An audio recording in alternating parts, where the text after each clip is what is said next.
I gjithë pellgu i Sarandës dhe i Delvinës në fakt të vuan në mënyrë të vijueshme nga mungesa e ujit të pishëm, veçanërisht gjatë sezonit të verës, ku edhe sasitë e madhe e turistëve të cilët çdo vit vizitojnë atë zonë, pamundson që të ketë një shërbim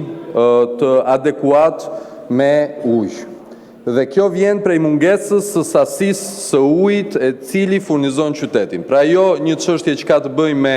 rrjetin e ujësjellësit, por mungesa e sasisë së ujit prej burimit të Nivicës dhe të 4 puseve në Vrion, që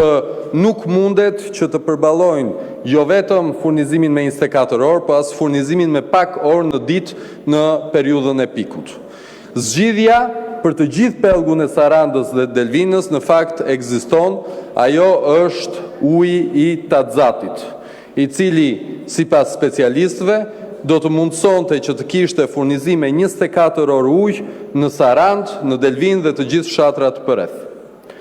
Ky problem i cili po kthehet çdo vit më shumë në gangren për qytetin e Sarandës, po mbi të gjitha edhe për turizmin, i cili nuk besoj se përfaqëson më të mirën e çfarë ne mund të ofrojmë, ka nevojë që tani më të gjejë zgjidhje.